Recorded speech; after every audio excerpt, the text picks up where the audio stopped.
आज भी मटकी से छूने पर मार दिया जाता है। आप देखिए, देखते हर जगह कोटा में दशहरा मेला है। दशहरा मेला में हमारे भाई रात के समय निकल के जा रहे हैं, उनसे उनको कपड़े खुला करके चप्पल माथे पर करके डांस कराया जा रहा है। यह शोषण आज भी हमारे यहाँ पर हो रहा। होली पर चलने पर हर गांव में 90% गांव में आज भी उनके साथ अत्याचार हो रहा। पुलिस प्रशासन होने के बाद भी 75 साल आजादी के मना रहे। हर जगह हर स्थान पर इतना शोषण हो रहा। भैया ये सब वजह है आपके एक न होने की। बाबा साहब ने कहा था संगठित हो जाइए, संघर्ष कीजिएगा और शिक्षित बनिएगा। आप और हम शिक्षित हो गए, 10% 20% लोग शिक्षित होकर के बाबा साहब की वजह से नौकरी पे लग गए। मात्र 10% लोग नौकरी लग गए हैं। वो आज अगर हमें कम सपोर्ट कर रहे हैं तो इसी के कारण है। इसी से बाबा साहब भी रहते थे, उन्होंने कहा था कि अगर 10% लोग हमारा ये साथ नहीं दे रहे, जो आगे बढ़ गए पढ़ गए शिक्षित वो लोग आज साथ नहीं देते, इसी से हमें दुख है। मैं भाई आपसे ये कहना चाहता हूं, यह आजादी महोत्सव हमें नहीं मिला अभी तक भी। इस आजादी चाहिए, सरकार की आंखें खोलनी पड़ेगी, कहीं न कहीं एक होना पड़ेगा। संघर्ष की लड़ाई है, इसमें हम साथ चलेंगे तब जाकर पार पड़ेगी। और भैया अलग अलग मत आइए, क्योंकि यहाँ पर हंगामा करना सिर्फ हमारा मकसद नहीं है।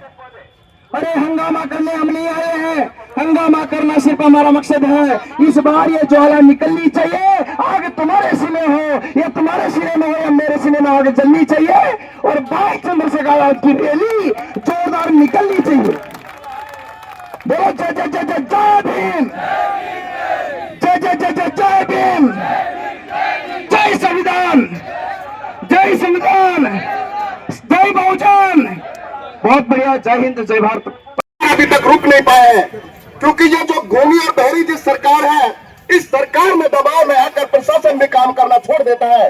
क्योंकि हमारे जो लोगों के साथ में अत्याचार होता है, उस अत्याचारों के जो बदले में इन लोगों के साथ में हमें कुछ दिखाना पड़ेगा, हमें संघर्ष करना पड़ेगा और हमें अपने आप में जो हमारी ताकत है उस ताकत का एहसास दिखाना पड़ेगा। क्योंकि हमें एक बात और कहना चाहूंगा मैं आप लोगों को, मेरे सम्मानित साथियों, क्योंकि हम लोग आपस में एक भाईचारा बना के रखे, क्योंकि हम आपस में ही रेगर भाई और जाटव मेघवाल में बटे हुए हैं। उस भाई को हमें आपस में का रूप में लेके आना पड़ेगा। और एक माला में जिस तरीके से फूल में माला पूरी होती है, फूल पूरे होते हैं, उस तरीके से हमें एकता का महसूस दिखाना पड़ेगा। क्योंकि हमारे साथियों, मैं बार बार निवेदन करता हूं, कई बार हमारे साथी हमें यही बात कहते हैं कि हमारे जो साथी है उस साथी का आपस में मेल भाव के साथ में हमारी जो साथी जातियों में जो बटे हुए हैं उस जातियों में ना बटे। आप लोगों को मैं निवेदन करता हूं, मैं एक नौगावा से आता हूं, डॉक्टर चरण सिंह, एक छोटा सा पदाधिकारी हूं। हम बहुत संघर्ष करते हैं, इस भीम आर्मी का बहुत सपोर्ट करते हैं, लेकिन जब बात आती है, कहीं हम जाते हैं, कहीं पे कोई झगड़ा होता है तो हम जाते हैं तो FIR दर्ज कराते हैं। और FIR दर्ज कराने के बाद में और हमें पता भी नहीं लगता, कुछ दलाल लोग उस राजीनामा करा देते हैं, उसको राजीनामा करा देते हैं चंद बसों में, लेकिन फिर हमें हताश होती है। तो मैं आप लोगों से निवेदन करता हूं कि हमारे लोग इस बात को ध्यान रखें, आगे से कोई भी बात, कोई भी FIR दर्ज कराएं तो आपस में ये जरूर ध्यान रखें। क्योंकि तो साथियों, तो समय कम है, तो साथियों आप लोगों को यही बताना चाहता हूं कि हम आपस में करेंगे। एक बार हम नागनाथ को जीता देते हैं और अब की बार सातनाथ को जीता दिया, ये तो डसने का काम करेंगे ही, इनका काम ही डसने का है। ये तो 70 सालों से, हजारों सालों से,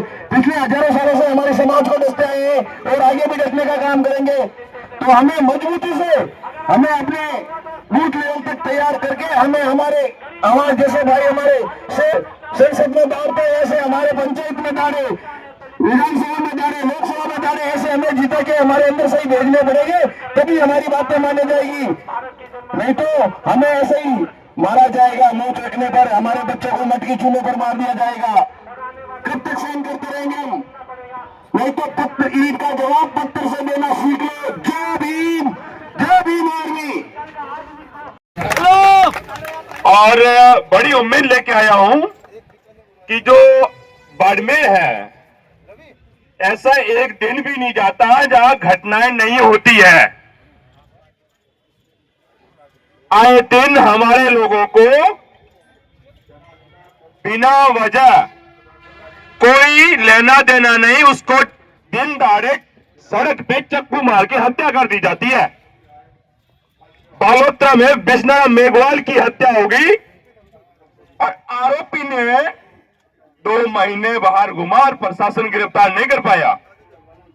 चंद्रशेखर भाई साहब ने कहा था ना, आरोपी ने शायद चंद्रशेखर भाई साहब के बयान सुन लिए होंगे कि प्रयागराज और कुंभ मेले पाप होने जाते हैं, परंतु वो अपराधी भी गया पाप धोने, पर भीम आर्मी के ताकत ने उसको वहां नहीं बचाया, उसके पापों को नहीं भर पाया, वो उसको जेल जाना पड़ा।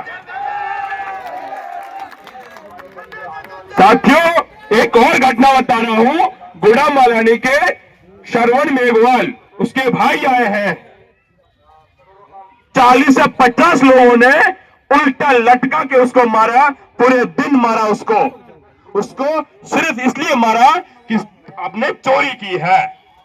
और हालांकि प्रशासन ने जब पता लगाया, जब चोरी कोई और निकला और मेरे भाई को उन लोगों ने बेरहमी से मारपीट की, जिसमें 7 लोगों को नामजद हम लोगों ने FIR रिपोर्ट दी और उसमें 4 की गिरफ्तारी हो गई, 3 आज तक भी बाहर घूम रहे हैं। ये बाड़मेर के प्रशासन का कार्य है।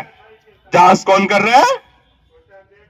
एडिशनल SP, हमारे ही समाज के। साथियों, ये ताकत है हमारी, देख लो, हमारे ही लोग हमारे लोगों को काटते हैं। इसलिए ताकत आपको बनानी होगी। आपकी ताकत, चाहे आपका समाज, आपका सगा भाई ही कोई प्रशासन में क्यों नहीं हो, चाहे नेता क्यों नहीं हो, आपकी मदद के लिए कोई खड़ा नहीं होगा। लोग पहले जब कुछ घटनाएं होती थी, वो भगवान को याद करते थे कि उनकी आस्था रही होगी, परंतु जब आज के टाइम में घटनाएं होती है तो सबसे पहले वो भीम आर्मी को याद करते हैं और भीम आर्मी के लोगों को याद करते हैं और कहते हैं कि भीम आर्मी का पदाधिकारी कहाँ है, मेरी बात चंद्रशेखर भाई तक पहुंचाओ, मेरी बात चंद्रशेखर भाई तक पहुंचाओ, मेरी आवाज सुनेगा चंद्रशेखर भाई साहब।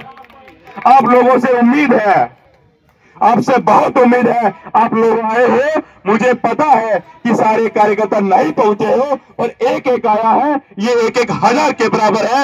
आप अपनी ताकत खड़ी कर दो और शासन और प्रशासन को दिखाना कि ये तो अभी तक सांकेतिक प्रदर्शन है। आने वाले टाइम में हमारे पास में एक जो बड़ा धमाका बम है, वही इसी जयपुर में करने वाले हैं।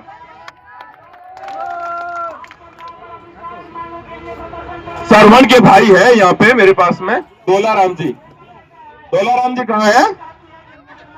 दोलाराम जी, ये रे, ये बताओ, ये खुद बता देंगे 2 मिनट में, जल्दी से बता, मैंने बता दिया, आप खुद बताओ। दान में कीड़ो तो गुड़ा मांगनी पर खेतर पावड़ो होते और मारता फोन आएगा तो सरवण हेलो मैं के मो दान में कीड़ो होते सरवण नो आयो फोन के મને કે પકડી રહ્યો મેં કે હું તો મશીન હાલે આવી શકું નહીં એટલે કે ઠોકે ઠોકા પાત્ર વાળો કે મને કે બેચારા હાથી સંભાળ્યું નહીં અને પાછા એવું કહે કે મેં તો બહુ સરવણ લઈને આયા ઘરે પછી 2 દિન જે કીધા વિડિયો વાયરે અતરો મન ખા પડી। ये कहा है कि हमें परिवार को पता नहीं है, अपराधी हमारे घर पे पहुंचे और जो मेरा छोटा भाई था उनको बुला के लेके चले गए, और जब पता चला, जब सोशल मीडिया पे वायरल हुए तब। साथियों, ऐसी घटनाएं आए दिन होती है और मैंने आपको जैसा कहा है कि आपका कोई नहीं है, आपका है तो भीम आर्मी है, फिर चंद्रशेखर भाई साहब है। जय भीम, नमो बुद्धाय।